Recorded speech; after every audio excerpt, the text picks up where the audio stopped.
चलो digital payments के बारे में बात करते हैं। वह अदृश्य टेक्नोलॉजी जो चुपचाप दुनिया की ताकत को बदल रही है। यह वो सिस्टम है जो हमारी रोजमर्रा की लाइफ में इतना घुल मिल गया है कि हम इसे अक्सर नोटिस भी नहीं करते। लेकिन इसके पीछे की कहानी जितनी इंटरेस्टिंग है उतनी ही पावरफुल भी। हर बार जब आप अपना फोन टैप करते हैं या कार्ड स्वाइप करते हैं तो आप एक बहुत बड़े कॉम्प्लेक्स नेटवर्क से जुड़ जाते हैं। यह नेटवर्क सिर्फ पैसे ट्रांसफर नहीं करता बल्कि डेटा, ट्रस्ट और पॉलिटिक्स का भी एक्सचेंज करता है। सालों तक हम इन सिस्टम्स को बोरिंग पाइपलाइन मानते थे, बस पैसे को ए से बी तक पहुंचाना। बैंकिंग की पुरानी दुनिया में यह सब स्लो, पेपर वर्क और लंबी लाइनों से जुड़ा था। लेकिन अब वे पाइप ताकत के लीवर बन गए हैं, राजकाज के हथियार बन गए हैं और ग्लोबल डोमिनेंस के लिए एक नया युद्ध का मैदान है। डिजिटल पेमेंट्स ने फाइनेंस को एक गेम चेंजर बना दिया है। सरकारों को यह समझ आ गया है कि इन नेटवर्क्स को कंट्रोल करने का मतलब है इकोनॉमिक इन्फ्लुएंस को कंट्रोल करना, बिना एक भी गोली चलाए। अब पावर सिर्फ हथियारों में नहीं बल्कि डिजिटल ट्रांजैक्शंस में भी है। जो सिस्टम आपको कॉफी खरीदने देते हैं वही सिस्टम देश आर्थिक युद्ध छेड़ने के लिए इस्तेमाल करते हैं। एक क्लिक से किसी देश की इकोनॉमी को ब्लॉक या बूस्ट किया जा सकता है। यह अब सिर्फ फिनेटेक एप्स या डिनर के बिल को बांटने के बारे में नहीं है। यह हमारी फ्रीडम, प्राइवेसी और इंटरनेशनल रिलेशंस को भी टच करता है। यह जियोपॉलिटिक्स, नेशनल सिक्योरिटी और यह तय करने के बारे में है कि ग्लोबल इकोनॉमी में कौन पार्टिसिपेट करेगा, कौन सा देश सिस्टम में रहेगा और किसे बाहर कर दिया जाएगा। यह सब अब डिजिटल पेमेंट्स से तय होता है। अगला बड़ा कॉन्फ्लिक्ट शायद टैंकों से नहीं बल्कि ट्रांजैक्शन कोड्स और पेमेंट ब्लॉकेड्स से लड़ा जाएगा। डिजिटल वॉरफेयर का नया चेहरा यही है। फॉरेन पॉलिसी का फ्यूचर फाइनेंशियल प्रोटोकॉल्स की भाषा में लिखा जा रहा है। डिप्लोमेसी अब सिर्फ मीटिंग्स में नहीं बल्कि सर्वर्स और कोड्स में भी होती है। पैसे भेजना अब बहुत पॉलिटिकल हो गया है।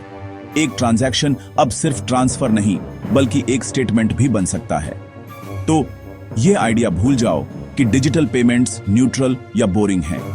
असल में यह दुनिया के सबसे हॉट और इंपैक्टफुल टॉपिक्स में से एक है।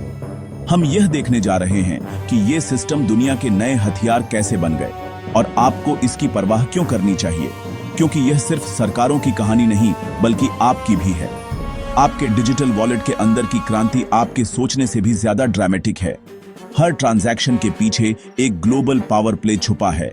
चलो देखते हैं कि दुनिया का फाइनेंशियल पाइपलाइन ताकत का हथियार कैसे बन गया और कैसे यह आपकी जेब से लेकर इंटरनेशनल बॉर्डर्स तक असर डालता है। स्विफ्ट से मिलिए। यह एक ऐसा नाम है जिसे आम लोग शायद ही जानते हों, लेकिन बैंकिंग की दुनिया में यह एक अदृश्य धागे की तरह है जो पूरी ग्लोबल फाइनेंशियल सिस्टम को जोड़ता है। बैंकों के लिए ग्लोबल मैसेजिंग सिस्टम।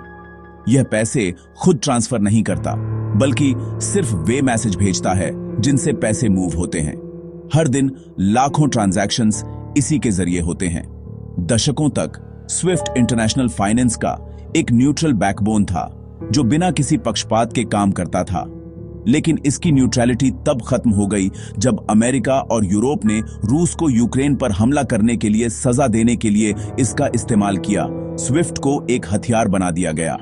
रूसी बैंकों को नेटवर्क से बाहर निकाल दिया गया, जिससे उनकी इंटरनेशनल फाइनेंशियल एक्सेस अचानक बंद हो गई। अचानक वे बैंक ग्लोबल फाइनेंस से कट गए। उनके लिए इंटरनेशनल ट्रांजैक्शंस करना लगभग नामुमकिन हो गया। यह एक बहुत बड़ा झटका था जिसने रूस की अर्थव्यवस्था को हिला दिया। इससे दुनिया को पता चला कि पेमेंट नेटवर्क्स तक पहुंच एक प्रिविलेज है, कोई अधिकार नहीं, और यह प्रिविलेज कभी भी छिन सकता है। अमेरिका ने लंबे समय से अपने फाइनेंशियल सिस्टम का इस्तेमाल सैंक्शंस लागू करने के लिए किया है और अपनी आर्थिक ताकत को अपनी सीमाओं से बाहर तक फैलाया है। इसने दिखाया कि कैसे एक देश की पॉलिसी पूरी दुनिया की फाइनेंशियल लाइफलाइन को प्रभावित कर सकती है। लेकिन स्विफ्ट का रूस के खिलाफ इस्तेमाल करने से दुनिया भर में भूचाल आ गया।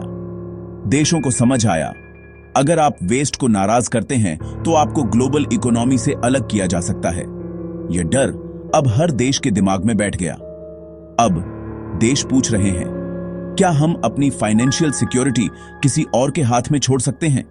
क्या हम एक ऐसे सिस्टम पर निर्भर रहना चाहते हैं जिसे एक पक्ष कंट्रोल करता है, या हमें अपने विकल्प तलाशने चाहिए?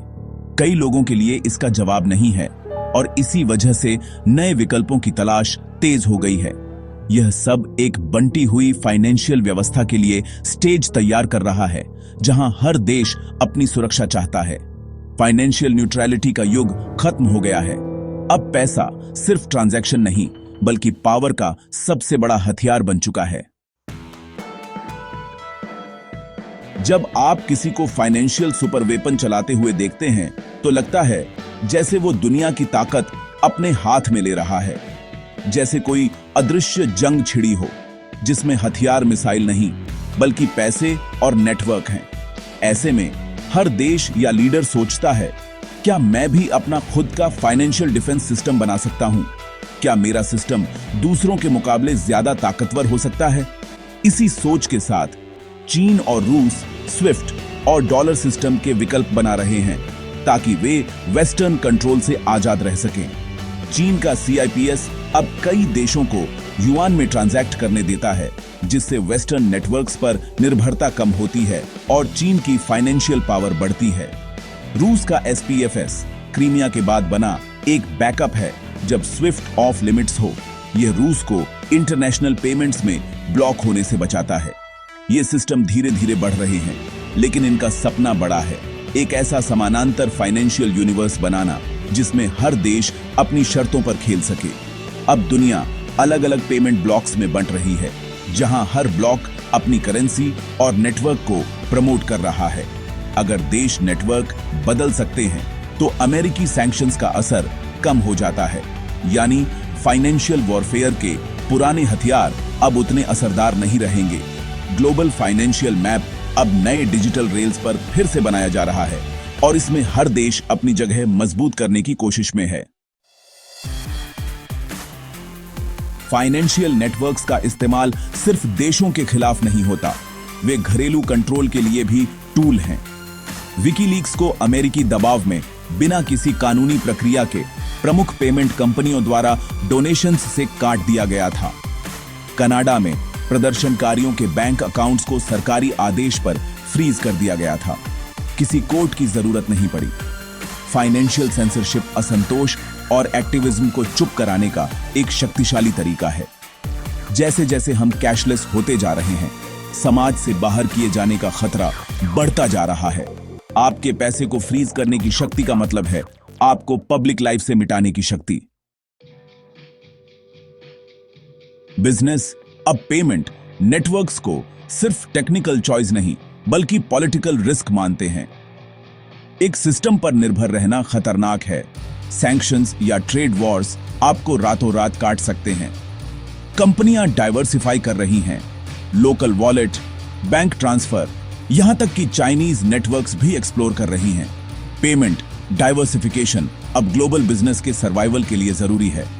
अगर एक रास्ता ब्लॉक हो जाता है, तो दूसरा पैसा फ्लो करता रहता है। यह CIPS जैसे ऑल्टरनेटिव नेटवर्क्स के उदय को तेज करता है। फाइनेंशियल दुनिया मल्टीपोलर हो रही है, अपनी पसंद से नहीं, बल्कि जरूरत से। कंपनियां एक टूटे हुए भविष्य में जीवित रहने के लिए रेजिलियंस बना रही हैं। नई टेक्नोलॉजी पेमेंट्स में हलचल मचा रही है। भारत का UPI और ब्राजील का पिक्स जैसे रियल टाइम सिस्टम लाखों लोगों को डिजिटल इकोनॉमी में ला रहे हैं। ओपन बैंकिंग फिनाटेक को इनोवेशन करने देता है, बड़े बैंकों के एकाधिकार को तोड़ता है। ब्लॉकचेन और cryptocurrency censorship resistant borderless payments का वादा करते हैं। सपना एक न्यूट्रल परमिशनलेस सिस्टम जो राज्य के कंट्रोल से मुक्त हो। रियलिटी टेक्नोलॉजी अभी भी अस्थिर है और रेगुलेशन का खतरा मंडरा रहा है, लेकिन ये इनोवेशन ग्लोबल फाइनेंस को बदल सकते हैं या बस गेम को और कॉम्प्लेक्स बना सकते हैं। अगला चैप्टर कोड में लिखा जा रहा है। हर डिजिटल पेमेंट डेटा बनाता है, आपके जीवन का एक विस्तृत नक्शा। इस डेटा को कौन कंट्रोल करता है, यह ग्लोबल पावर स्ट्रगल में एक नया मोर्चा है।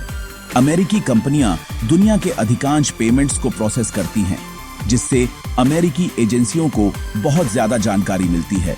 चीन के पेमेंट सिस्टम जैसे एलिपे और सीआईपीएस डेटा को चीन की पहुंच में रखते हैं। डेटा सॉवरेनिटी अब फाइनेंशियल सॉवरेनिटी जितनी ही महत्वपूर्ण है। व्यक्तियों के लिए इसका मतलब है कम प्राइवेसी और ज्यादा सर्विलेंस। चाहे आप किसी भी सिस्टम का इस्तेमाल करें, सुविधा की कीमत आपकी पर्सनल जानकारी है। न्यूट्रल अपॉलिटिकल फाइनेंशियल पाइपलाइन का मिथक मर चुका है। हर पेमेंट सिस्टम का एक होम कंट्री होता है और एक पॉलिटिकल एजेंडा होता है। स्विफ्ट वेस्ट को जवाब देता है, सीआईपीएस चीन को। यहां तक कि स्टेबल कॉइन्स भी ट्रेडिशनल बैंकों पर निर्भर करते हैं, जिससे वे राज्य के कंट्रोल में आ जाते हैं। हर पेमेंट चॉइस अब एक पॉलिटिकल कैलकुलेशन है। एक एकीकृत ग्लोबल मार्केट का सपना फीका पड़ रहा है। आप कैसे भुगतान करते हैं, यह एक विभाजित दुनिया में निष्ठा का बयान है। Digital payments global power struggles के केंद्र में आ गए हैं। दुनिया प्रतिद्वंद्वी फाइनेंशियल ब्लॉक्स में बंट रही है। हर एक के अपने नियम और जोखिम हैं। बिजनेस और देशों को इस टूटे हुए परिदृश्य को नेविगेट करना होगा। जीवित रहने के लिए डाइवर्सिफाई करना होगा। नई टेक्नोलॉजी समावेश या और ज्यादा विखंडन ला सकती है। एक न्यूट्रल सिस्टम का सपना दूर बना हुआ है। राज्य की शक्ति हमेशा अंदर आने का रास्ता ढूंढ लेती है। Digital payment networks global economy की नई धमनियां हैं। बड़ा सवाल, फ्लो को कौन कंट्रोल करेगा?